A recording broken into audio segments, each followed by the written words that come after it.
What's up, guys? Today I have an interesting declassified file that describes an incident in which a lady reports two-way communication with a being speaking mechanical sounding English.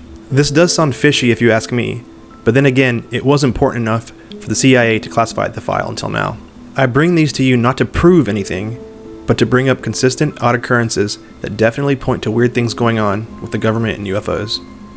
Whether it's actual little green men or simply top secret government operations is up for debate. But either way, I will keep going through them for your entertainment and speculation. Before we get started, let me remind you of a giveaway that is coming up as soon as I reach 500 subscribers. All you have to do is be a subscriber to enter. The prizes will vary from various alien and UFO themed items and books.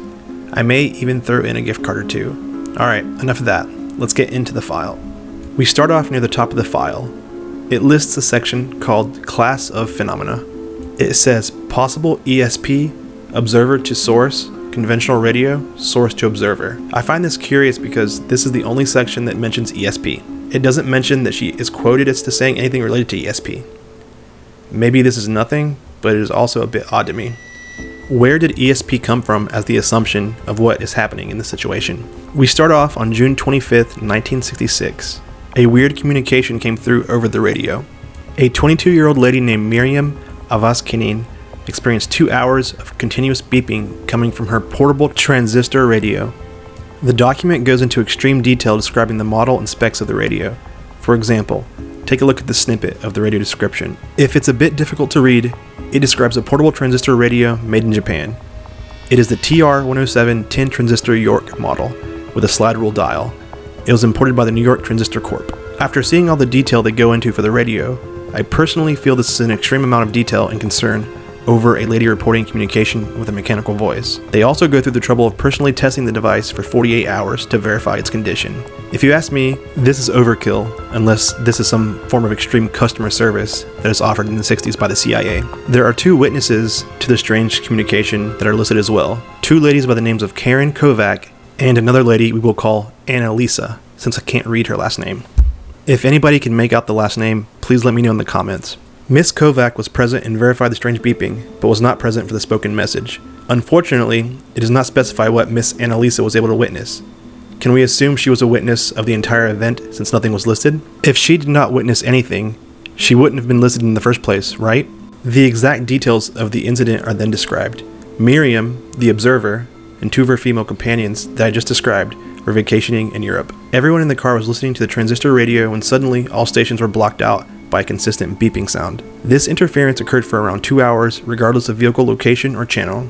The observer eventually got out of the car and carried the radio onto the street, and the interference ceased. When she returned to the vehicle, the main incident occurred. Miriam pressed her ear against the radio so she could tune it and hear some sort of programming. The document goes on to describe that she heard a mechanical sounding, possible male voice addressing her in the English language.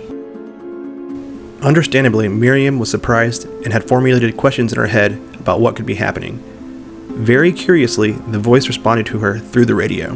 The voice was described as sounding like it came from a long distance.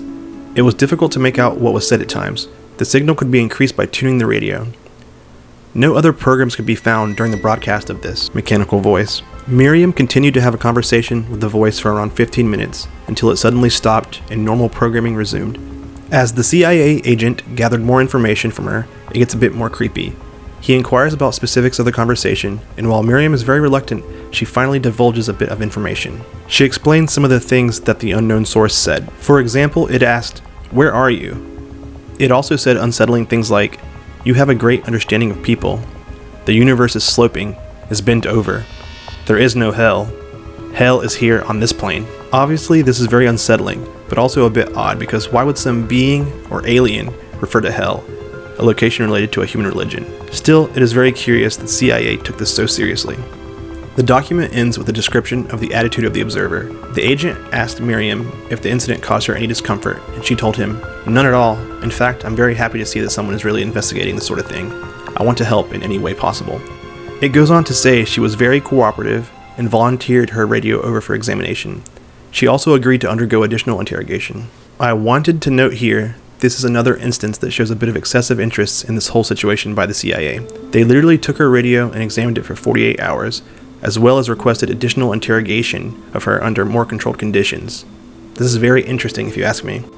They end the document by stating she appeared to be well-educated, rational, and articulate. The agent believes she's being truthful and concludes that she actually experienced something, or she truly believes she experienced something. I want to again mention the fact that the CIA acts as if it's very concerned with what her experience was. She was interviewed extensively, they took her radio and analyzed it for days, and they classified the document. I just want to ask why. This is a lot of resources and effort given to a claim made by a lady and a couple of witnesses. What do you guys think? Am I crazy, or was this excessive concern from the CIA, unless they were trying to hide something? Or maybe they were concerned she was going to find something out. Alright, that's it for today. If you made it this far in the video, you are one dedicated human being, and I am forever grateful. Please subscribe if you're even remotely interested in seeing more content. I'd be forever in your debt. Well, also, you'll be in the running for some prizes as well, so it will benefit us both. See ya!